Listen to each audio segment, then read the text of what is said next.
Good morning. I just want to welcome you all and tell you that it's a pleasure to have... This is Spain. It's a pleasure to have you all here, and in particular friends from CSIC and today's speaker. Kathy will introduce her, and I will shut up.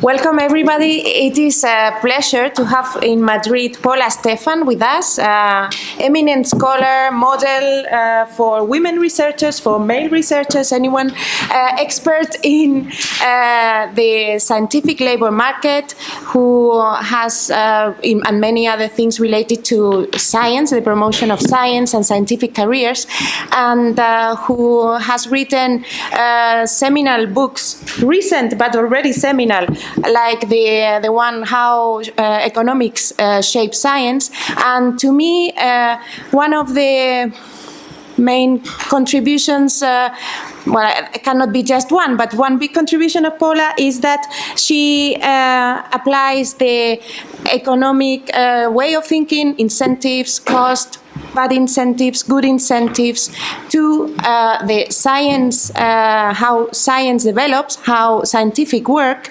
and has very clever ideas on how to spot the weaknesses and how to correct the failures. So without further introduction, Paula Stephan, the floor is yours, and I may just say that if you have any question during her talk for clarification, it's okay, but if you have more substantive questions, please leave them for the end and raise your hand, because you will have to have the microphone that I will pass it to you. Thank you. Great. Thanks so much for the kind introduction, and thank you all so much for hosting me here. Is it okay for me to stay seated, do you think? Is that what you prefer? Okay. So what I want to talk to you about today is the Bias Against Novelty, a cautionary tale for users of bibliometrics.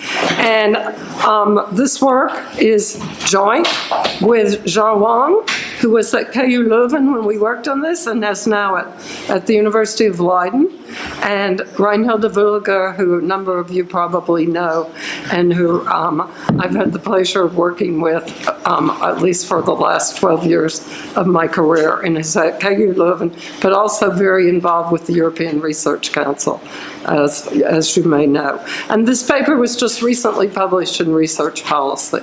So, what I want to do, give you some idea of where I'll go during this talk. First of all, I want to give you the case for studying novel research and some policy concerns related to why we're interested in this topic.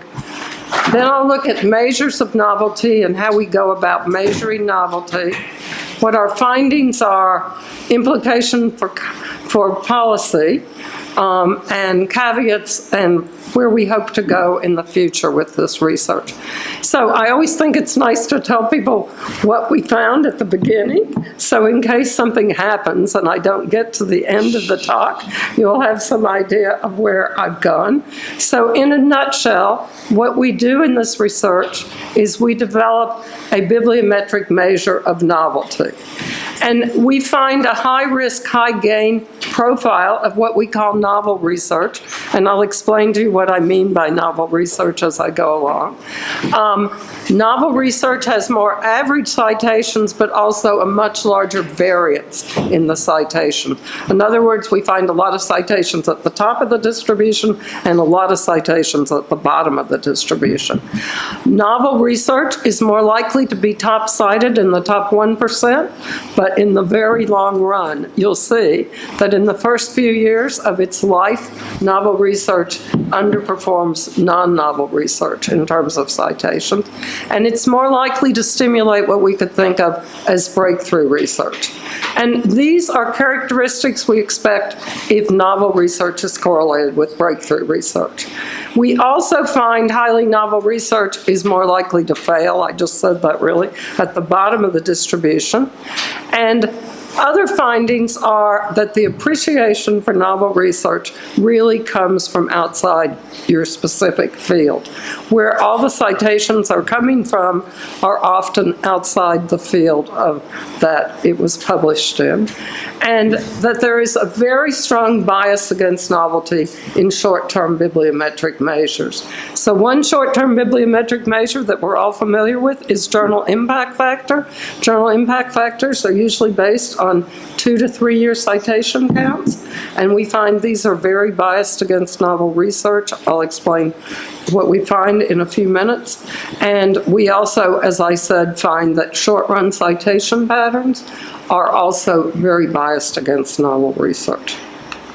So, with that for a background, let me first try to convince you why we care about this topic. Okay, so why do we care? Well, a fundamental reason that has been argued for government support of public research is to promote risk-taking. And Kenneth Arrow did a wonderful job of articulating this argument in his 1962 work on this. And so, yet competitive selection procedures for funding of science increasingly are accused of favoring safe projects which exploit existing knowledge at the expense of what we could think of novel projects that explore untested waters. So just consider what James Rothman said. James Rothman shared the Nobel Prize in Physiology or Medicine in 2013, and the day after he received the prize, he was on National Public Radio in the United States, and he told the interviewer that he was grateful that he started his work in the early 1970s when the federal government was willing to take much bigger risk in handing out funding to young scientists. I had 5 years of failure, really, before I had the first initial sign of success. And I'd like to think that kind of support existed today, but I think there's less of it. And it's actually becoming a pressing national issue, if not an international issue. Roger Kornberg, also a Nobel laureate in medicine, said if the work that you propose to do isn't virtually certain of success, then it won't be funded. There was an article that created a great deal of attention and a great deal of interest in the United States that was published in the Proceedings of the National Academy about 3 years ago. And this article criticized biomedical research in the U.S. as being overly risk-averse. One reason this article got so much attention is it had 4 very, very influential authors, including Harold Varmus, a Nobel laureate who had also been head of the National Institutes of Health and also head of the National Cancer Institute. Shirley Tillman, just after Shirley Tillman stepped down as being president of Princeton University. And Shirley Tillman is a very, very well-known geneticist. It also had Bruce Alberts. Bruce Alberts had been the editor of the journal Science, and he'd also been president of the National Academies of Science. And Mark Kirshner, who's a well-known physician at Harvard. So they joined forces to really set out what they thought was wrong with the way in which we funded biomedical science and the way in which biomedical science is organized in the U.S. And they recommended in this piece that science agencies should significantly increase the number and kinds of awards that emphasize originality and risk-taking. And then, for a little bit of humor here, some of you may know the researcher Greg Petsko. So Greg Petsko is a protein structure researcher. He's highly regarded. He's a member of the National Academy of Sciences. He's now at the Weill Cornell Medical College. And he sometimes writes a column in Genome Biology, which I would encourage you to read. It always has a considerable amount of humor and also a considerable amount of wisdom buried in it. And I should say that when Greg is too busy to write these columns, once or twice his dogs have written them for him, which is amazing, given who really wrote them for his dogs.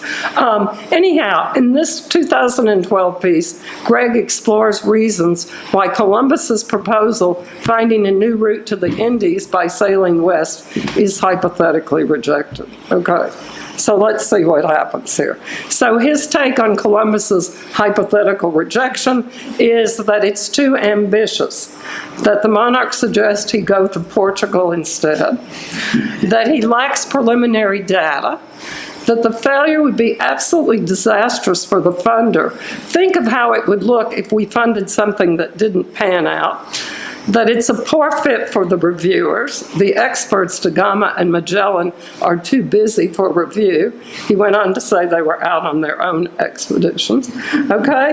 And we have limited funds, and that's because we're spending them all for data collection on grapevine sequencing. And this was during a time that the National Institutes of Health was spending a great deal of money on protein structure, collecting data on protein structure. And there was a great deal of criticism that this was really using up resources that could be used in more innovative ways. So, of course, these concerns are not unique to the National Institutes of Health or to the U.S. Outside the National Institutes of Health, the American Academy of Arts and Sciences issued a report in 2008 that really focused on the need for increased risk-taking. Some of you may know Jacques Maurras, who's an economist, a French economist, and he and I, with Julia Lane, have been doing a study of scientists at Caltech, and we interviewed a number of scientists at Caltech about 3 years ago, and one of them, speaking of both NASA and NSF, said that their programs are just not very adventurous. And what I experienced was that I couldn't get any new idea or anything I was really excited about funded by NSF. It never worked. The feedback is, well, this is too new. We don't know whether it's going to work. And DARPA, which many countries have tried to emulate, thinking that it's the ultimate risk taker in the US, has recently, at least in the last 10 years, been really criticized for shifting to research that is more near-term and less risky. Now, I got involved with Reinhilde on this project because the ERC is very concerned about lack of risk-taking and the fact that panels seem to be very risk-averse at the ERC. There's been research in the UK that looks at concern over lack of risk-taking in the UK. There are, I think, a variety of reasons for risk aversion among funding agencies that one can think of. One is the way in which grants are structured, often during a very short time period. So if you're doing research and you only have 3 years to do it, it's hard to propose something that's really risky, because if it doesn't work out, you simply don't have the time to recover. And you're going to have to recover if you want to get more funding. And at least in many countries, you have to have more funding to keep on being in business. That we have a heavy focus on projects rather than people, and therefore proposing very doable projects has become very common, and we have funding agencies that seem to have a low tolerance for risk. Pierre Azoulay at MIT, a sociologist, has written a good deal about this. We like to focus on funding successful projects. So I became very interested in this topic when I served on the Advisory Council of the National Institutes of General Medicine. So the National Institutes of General Medicine is one of the 27 institutes at the National Institutes of Health. And when I was on NIGMS, we had $2 billion a year, not million, billion, of grants to fund each year. And yet I was amazed every time something that was risky came up, there was a vote not to fund it. And the answer was, what's it going to look like if it doesn't work out? That we just can't afford to have something not work out. And there's also just a huge, at least in NIH and at the ERC, a huge preference for preliminary findings, that you have to show in your research proposal that you have preliminary findings that are substantive enough to push the research forward. And while I was at NIGMS, as I said, the Protein Structure Initiative was very, very, very focused, and it used to be said, no crystal, no grant. You had to have already had the crystal in order to go forward with your grant. And that, of course, was one of the more difficult parts of the research. And then some funding agencies, this is particularly true in the US, allow people to continue a line of research. So you have to continue to ask for funds for it every 4 or 5 years, but you get to continue on the same track. And this has very strong incentives on it to talk about what we were talking about, because these continuations have much higher success rates. So there are inherently built-in biases to keep you going in the same direction.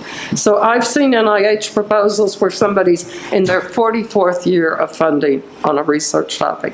Now, of course, they're not doing the same thing they did 44 years ago, but they haven't switched, as I would say, switched gears. They have really continued down a trajectory for this period of time. We also, I think, put incredible pressure on young scientists. The stakes are extremely high for young scientists. You've got to establish a research agenda, and you don't have time to build a risky agenda. At least in the US, and this is true, I know, in a number of countries, you've got in the first 5 to 7 years of your career to show that you can get funding and that you can publish, and it's a very hard time to tolerate a lot of risk. And then a number of countries are increasingly moving into positions of what we'd say people in soft money positions, where you have a title and the university gives you a lab, and some resources are invested in you, but you're responsible for raising the funds for your lab. And you're also responsible for paying the salary for yourself. And Stephen Quake, a biophysicist at Stanford, says that for these people, it's funding or perish. You know, it's not publish or perish. You're just not going to be able to continue and get a salary unless you are successful. So this leads to risk aversion. And I think an extremely important thing, and something we were talking about at dinner on Saturday night, is just the mere scale of how science has grown. That science has gotten so much bigger that it's increasingly hard to evaluate proposals. And that leads me to increased reliance on bibliometrics, and you'll see back to where I'm going with this talk today. Because I think it's very important for us to realize that there's been incredible increased reliance on bibliometrics and availability of bibliometrics in the last 25 years. So I was thinking about a research project that I started to do in the early 1990s that was really looking at initial public offerings of companies in the biomedical sciences. And one of the things I was interested in is whether the publications of people in the scientific advisory board contributed to the value of the firm when it went public. Was there a relationship between scientific reputation and the amount of money raised in the initial public offering? Now, I started doing this research actually in the summer of 1993, a long time ago, but only 24 years ago in some sense.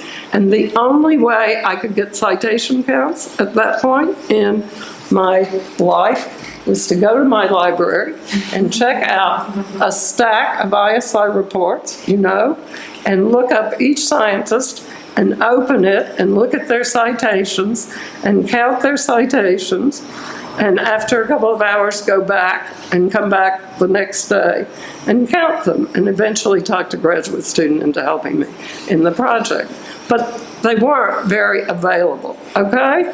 Citation Classics as a concept, some of you may know, began to come out in the late 70s and early 80s with a journal that Garfield published called Current Contents, and always on the front of Current Contents were Citation Classics. But not many people subscribed to this Current Contents in their mail. What we did begin to hear a lot about was impact factors that Eugene Garfield created in 1975, but they still weren't that readily available in our lives. Now, Google Scholar was released in November of 2004, and since that time there have been several competitors, and I'm talking about free access competitors, not Scopus or something that one might have to pay for. There have been a number of competitors that have come and have gone. Google Scholar has pretty much maintained itself.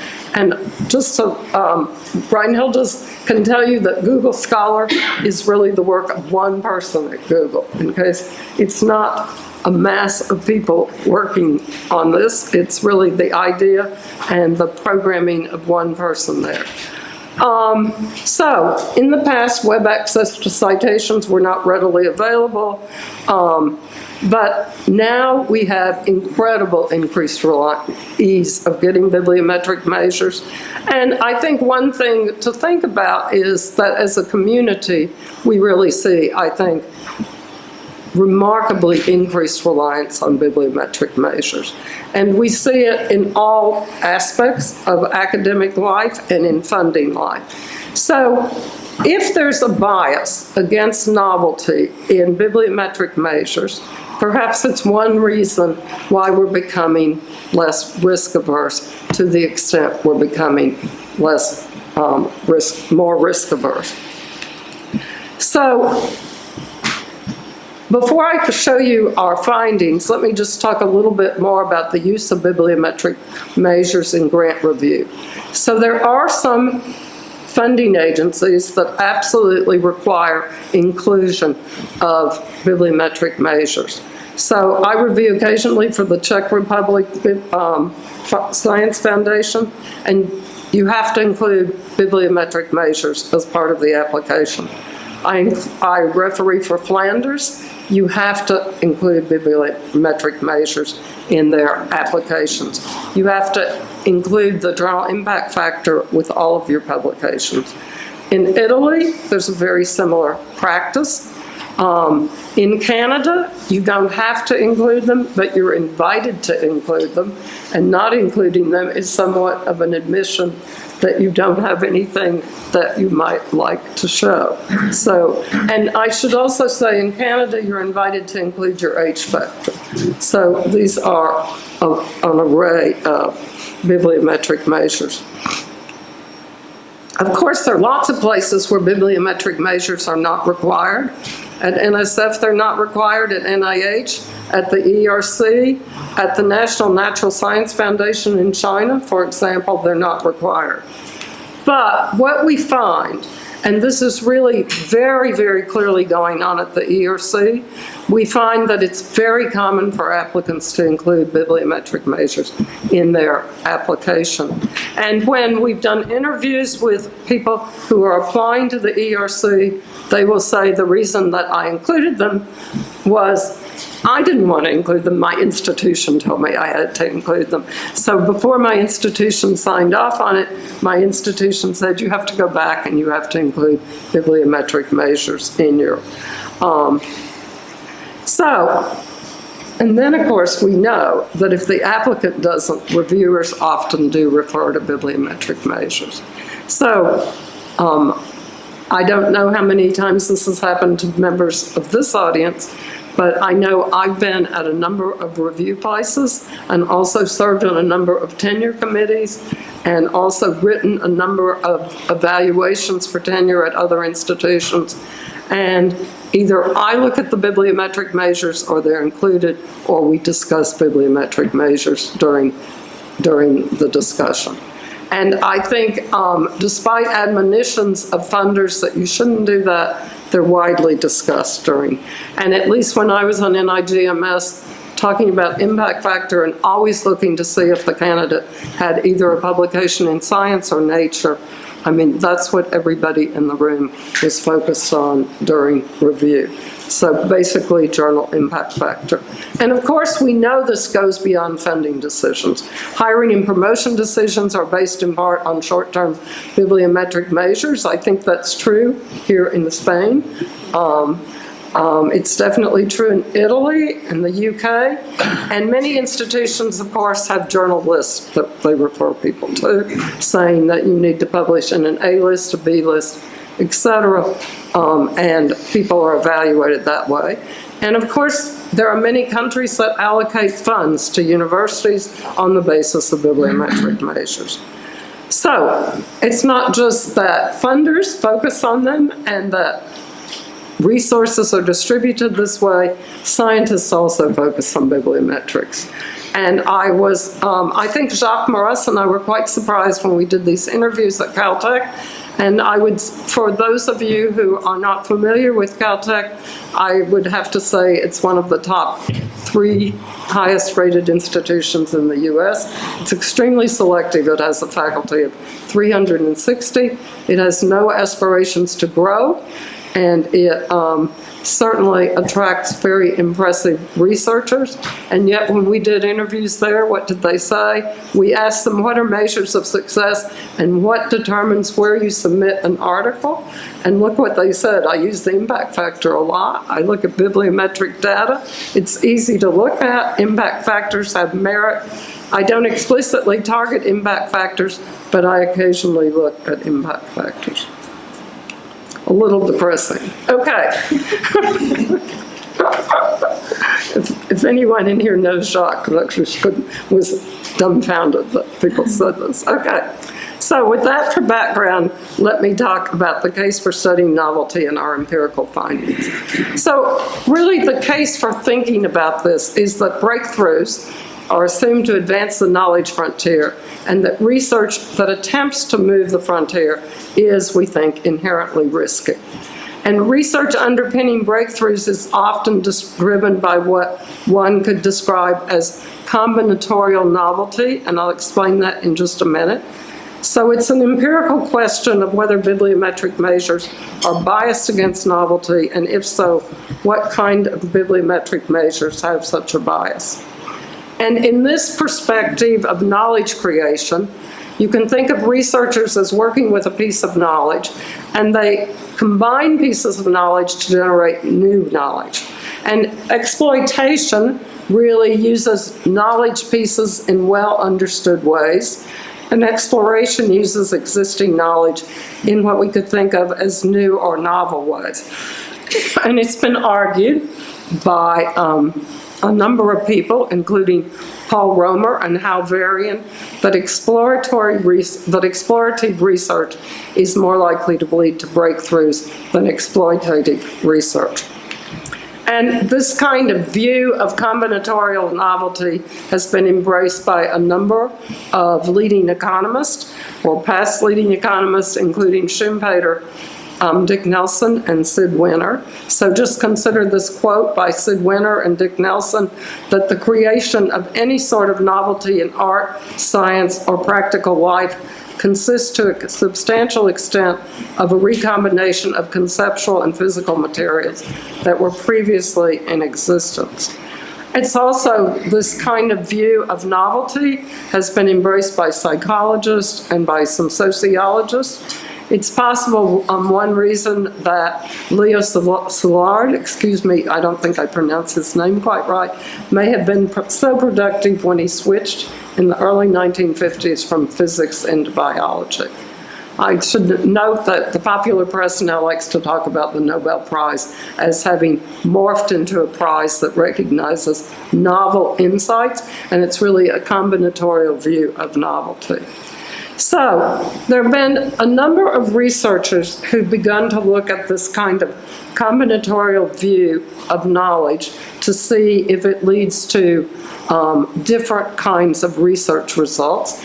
Lee Fleming is probably the most well-known example of this, with the work he did on patents in 2002, in which he looked at patents making new subclass pairs.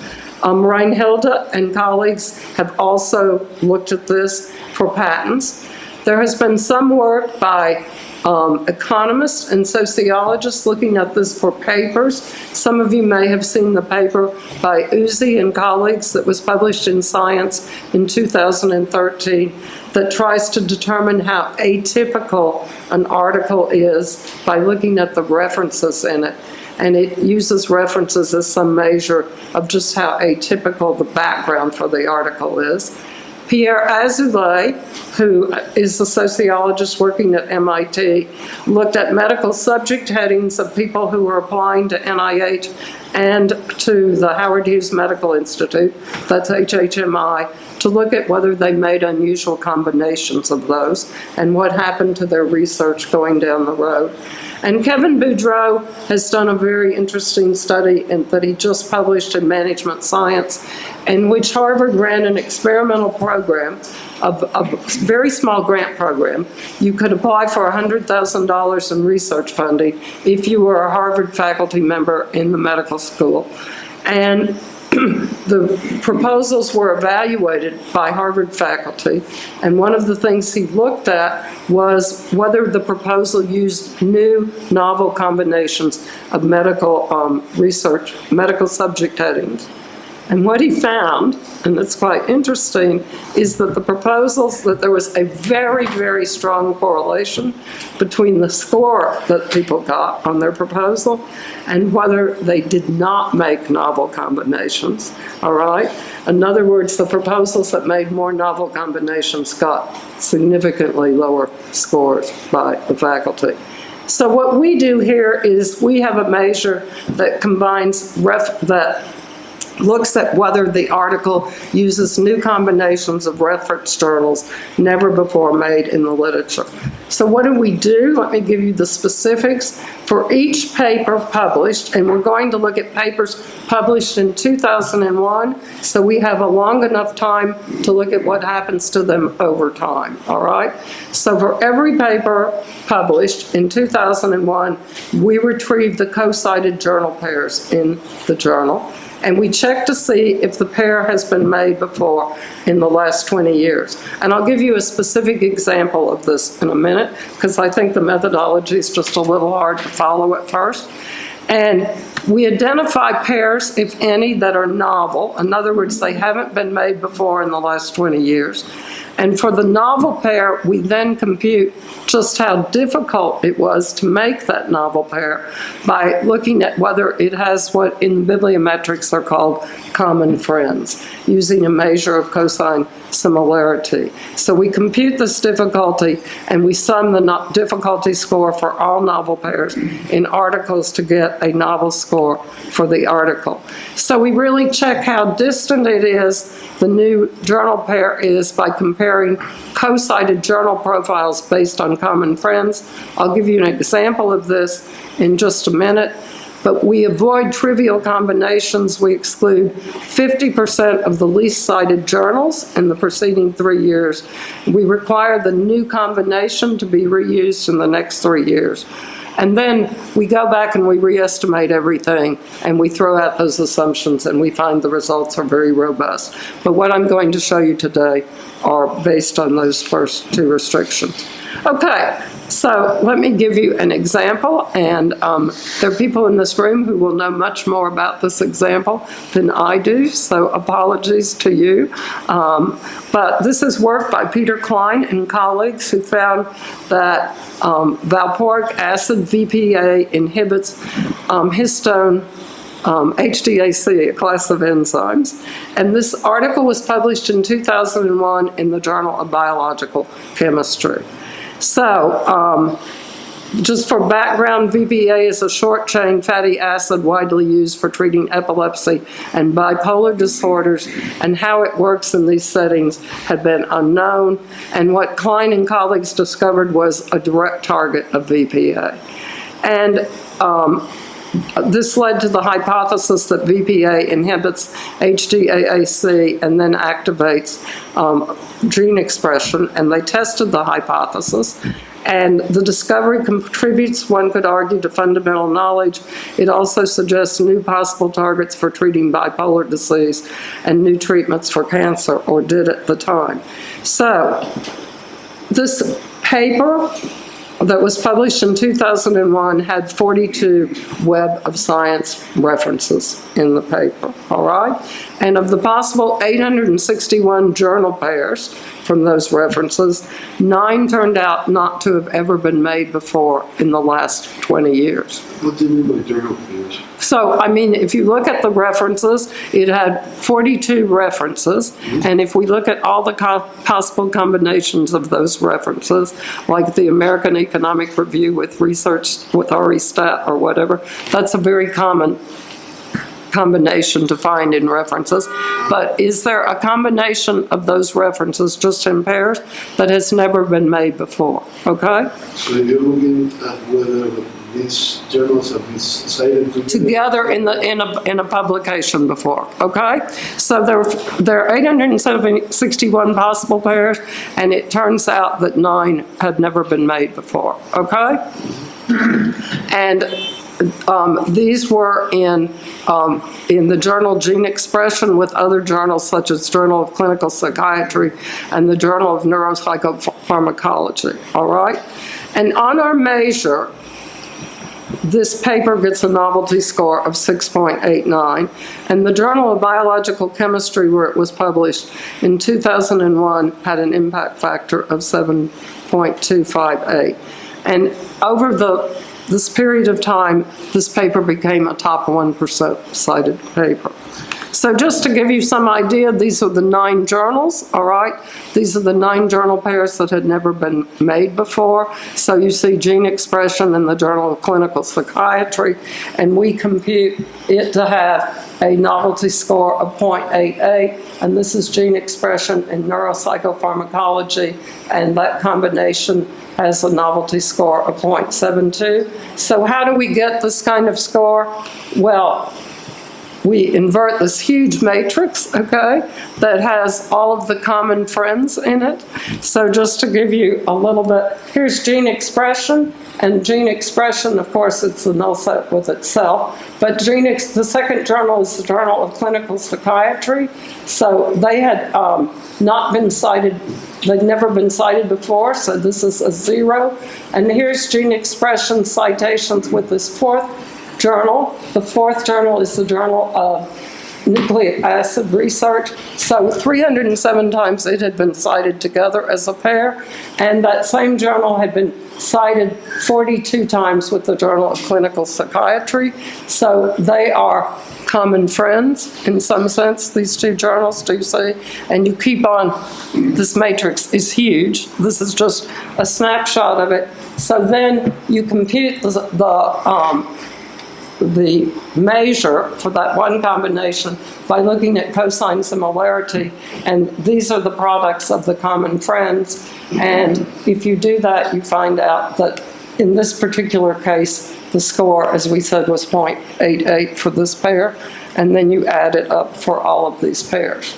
So what do we find? So this, you call this a novelty measure. I would think it would be more a measure of interdisciplinarity or something like Well, not necessarily, because it does turn out that some of these journals are in the same field or a very, very close field.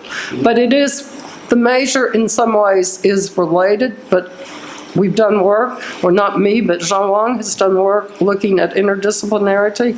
So I would say these are first cousins or second cousins, but it's not exactly the same thing, okay? It turns out to be somewhat different, okay? Now, I mean, at the end, I'll say one of the things that I think is very important is, and that we don't know, because we're dealing with like 1 million papers here, and we only have, so it's a bibliometric study, but I think an important issue will be going forward, if one thinks this is important research, that how much these kind of results are driven by the use of materials that haven't been used before, or by the use of instrumentation that hasn't been used before, that's reported in some journal that no one's really paid that much attention to before. But I would agree with you that it's related to interdisciplinarity, but it turns out not to be quite the same thing as interdisciplinarity. And Jean and John Walsh have an interesting article on interdisciplinarity using a somewhat related method in research policy. So what do we find? Well, we find that novelty scores are just incredibly skewed. So in 2001, there were 661,000 unique papers on the Web of Science that matched our criteria of being in journals that were in the 50% top cited. And if we look at ones that have been assigned to multiple subjects, we have over 1 million citations. And we create in this work, or 1 million counts, we create a measure of novelty, a categorical measure, that the paper is not novel. In other words, it has no novel combinations in it. And you see that 89% are non-novel, all right? Overwhelming percent. And we see, and then we take the next 10% and decide to call it moderately novel. And they have an average of 1.76 newly matched pairs, all right? And then we take the top 1% and call them highly novel. There are 8.39 new pairs there, and the median number is 7. And this is the average cosine, which is 0.06 for this highly novel. So 1 minus 0.06, 0.94. They have a very high score, each one of these pairs. And I should say that we changed the way we code this, and we code it with a continual variable going forward as soon as they become novel, or we create different categories for novelty, and we get very, very robust results regardless of how we do that. So what are our priors here? Well, our priors are that in view of the high-risk, high-gain nature of novel research, we expect novel papers compared with non-novel papers to have higher impact, higher variance of impact, a higher likelihood of failure, a higher likelihood of big impact, a slower path, and a higher indirect scientific impact. So we run a number of just very basic models in which our dependent variable is various bibliometric measures of impact, and our independent variables are categorical measures of novelty, moderately novel, of highly novel, moderately novel, and not novel. And in all of this, we always control for the number of references, the number of authors, whether it's internationally co-authored, subject category dummies, etc. So what about mean and dispersion of citations? So we use a methodology outlined by Lee Fleming for estimating both the mean and dispersion using a generalized negative binomial model. And we find that highly novel research has more citations on average, and it also has a much higher variance in citations, consistent with it being riskier. So these are just the results here, that the mean is significantly higher and the dispersion is significantly higher. And then we find that it's driven by dispersion at both tails. If we look at the probability that it's in the top 10% versus being in the rest of the 80% below that, we find that highly novel papers are much more likely to be there, and we also find that they're much more likely to be at the lower. We interpret this as failure, but I don't think it's really a great measure of failure, because I think research that really failed doesn't make it to publication, and it's very hard to get a measure of things that really fail. So it's related, but I would argue it's not a perfect measure of failure. So what do we find about recognition? Well, we find that recognition is extremely delayed. So if this is over the 15 years, we can observe the paper, because remember, we collect our data in 2001. So if we collect it in 2001, we can follow what happens to these over time.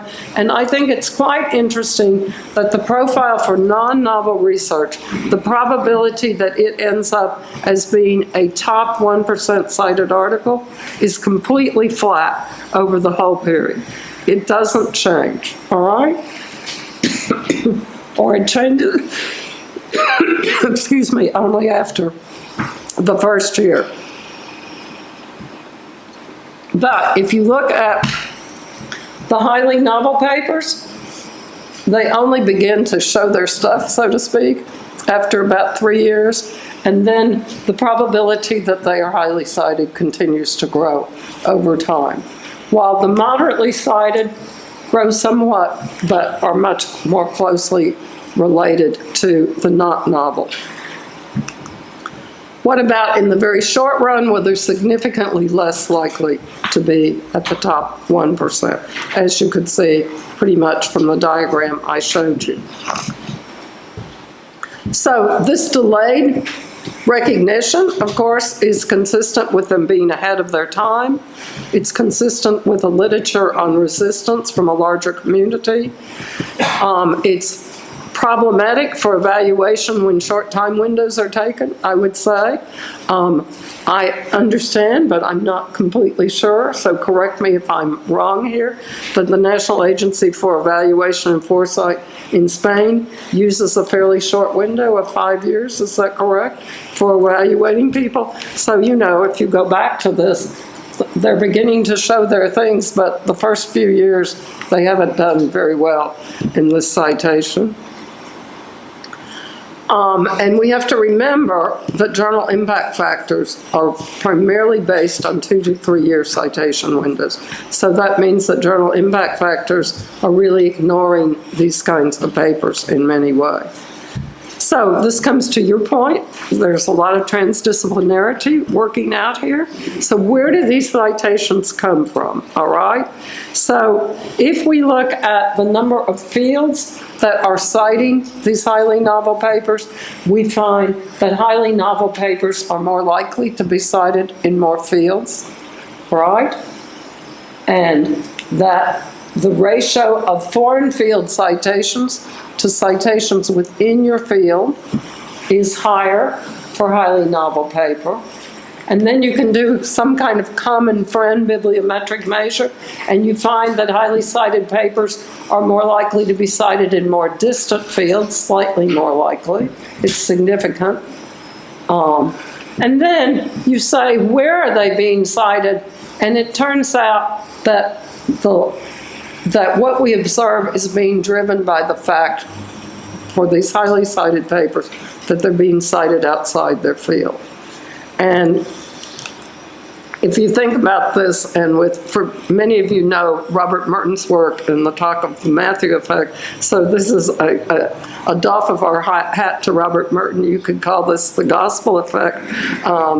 In at least 3 of the 4 Gospels, there's the quote attributed to Christ that a prophet is not without honor but in his own country, and that looks like what's happening to these papers, that they're with honor but only outside their field.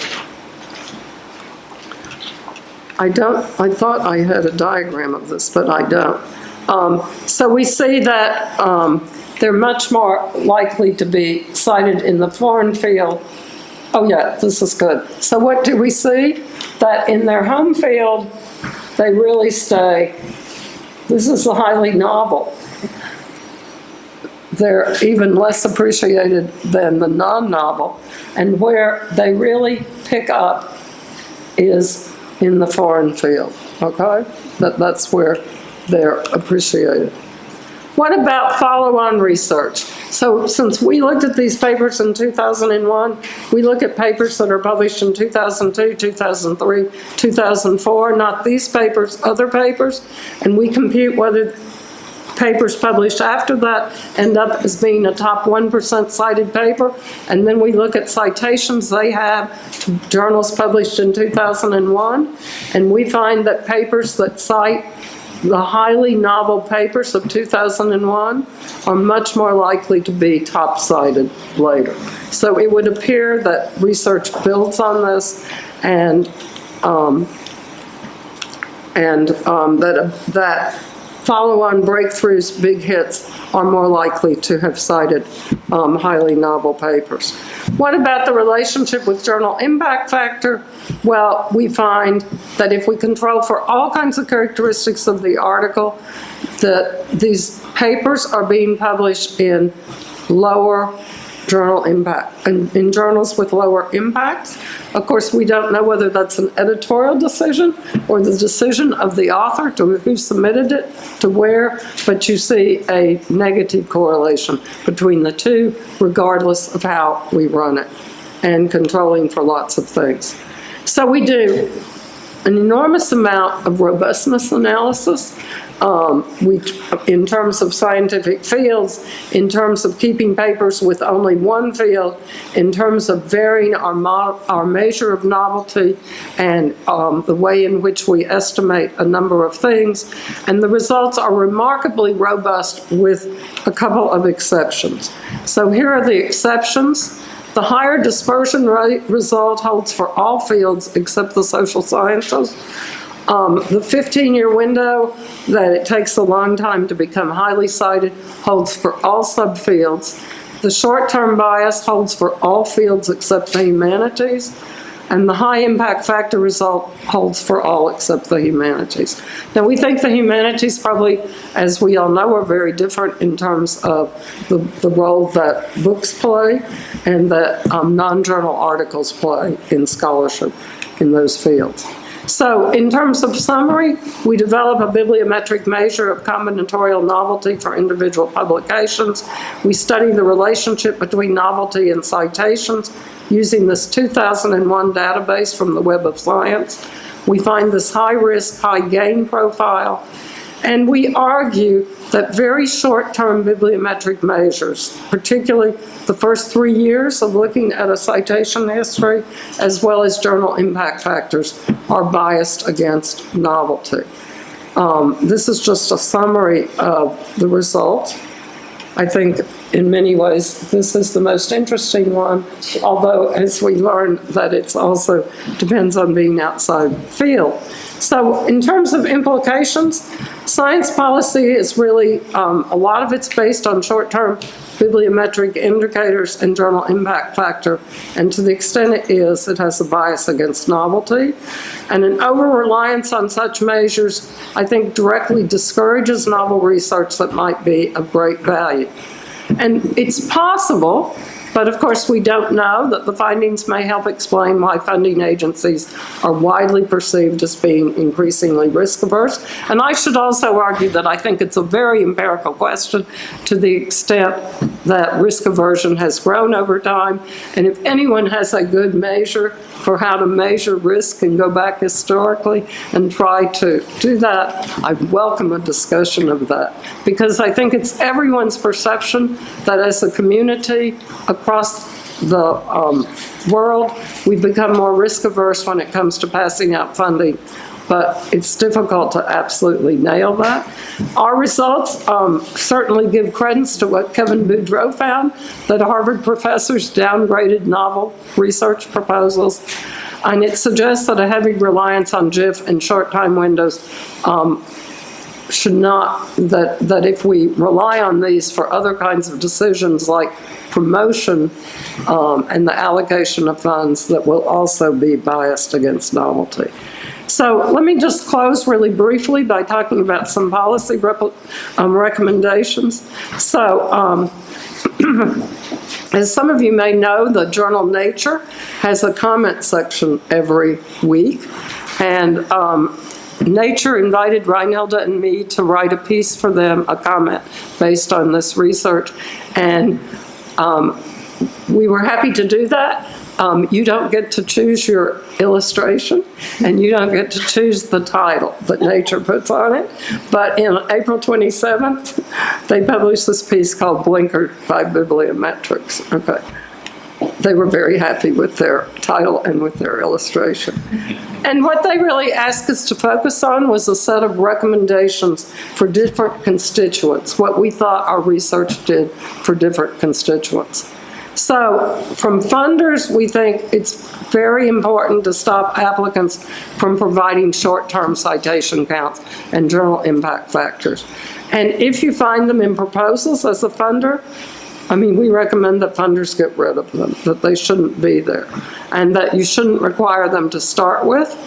and that it seems very important to include experts outside the narrow field of the person whose research is being evaluated. And in evaluation of an agency, use longer-term bibliometrics. Now, Reinhilde was particularly acutely aware of this because, you know, the ERC just celebrated last year, I think it was last year, its 10th anniversary. And so, of course, there was lots of discussion within the ERC as how to evaluate the success of the ERC. And Reinhilde kept beating the table and saying, okay, but if we use citation counts, we've got to be sure and remember that we can't use short-term, you know, and that we're such a young agency, it's going to be really hard to show what has come out of the ERC. What about for reviewers? What are our policy recommendations? Well, I think one simply has to resist seeking out and relying on metrics, especially short-term metrics. And it's important to call out other reviewers on this practice, which is easier said than done when everybody's sitting there talking about H factors and impact factors. What about editors of journals? Well, I really think it's important for editors of journals to reject using short-term metrics to assess impact. And I will say that I think research policy has really made an important stride here. Ben Martin, as editor of research policy, adapted a 5-year citation window for computing journal impact factor, and that's what research policy is now showing. And Nature says it's using a longer window for its impact factor, but I haven't been able to nail down exactly how long their window is and what I read. And I think there are a lot of recommendations here for universities or implications. I think it's particularly important when you're hiring young people to read the material rather than just look at their impact factors. And I think that this research really says a lot for early career people, that we have to really be careful about what Bibliometric says about their research.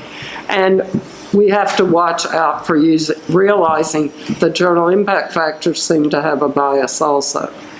And if you're a researcher, of course, it really suggests that maybe we should resist relying exclusively on short-term citation windows and resist using short-term bibliometrics when we serve for grant review. One of Greg Petsko's, to go back to Greg Petsko, one of Greg Petsko's favorite quotes is a quote from the comic strip Pogo, which some of you may know. Pogo was a very popular comic strip in the United States in the 50s, 60s, and 70s, and I guess it's still going forward. But there is a quote attributed to Pogo here that says, "Yes, son, we've met the enemy and he is us." And I think that's really true. I mean, as people hiring people, as people serving on committees, as people serving as reviewers, we look at bibliometrics and we use them even though we know that there are these kind of problems. So let me just say, close by talking about some caveats and concerns. Novelty is clearly only one measure of breakthrough research, and we really need others. I think we just think of this as an example to get people talking about these kind of issues. And we know that not all breakthrough research is novel, and our measure is journal-based, and other measures of novelty surely exist, and other measures that will be much better and finer tuned clearly should be worked. And then, and I said this to Reinhilde when we began this research, that I'm terribly concerned that if we showed that this was an indicator of future success, very quickly there'd be an industry out there that figured out how to game it. I can just imagine getting an ad tomorrow saying that, "Would you like us to create your set of references for your proposal that we guarantee you a novelty score of, of 8 or better?" And so I think we have to really think about how the system games things. And so never are we suggesting that people compute this for proposals. It's just we were interested in showing what it led to. And I also think, and I've said this for a long part of my career, that I think it's very important for public agencies to have a portfolio that includes risk, but not all of its research should include risk. I began my career studying scientists by studying physicists, and I'll never forget I interviewed a physicist in 1987 who said to me, Paula, I'm a ditch digger, and there is a role for ditch diggers in physics, and an important role. And I think that's true in all fields. I just don't think we want to spend all of our funds on ditch diggers. We need some people that are moving forward. So just in terms of future research, I think that we really need new measures or enhanced ways of figuring out what breakthrough research is, and examine how novelty relates to interdisciplinarity.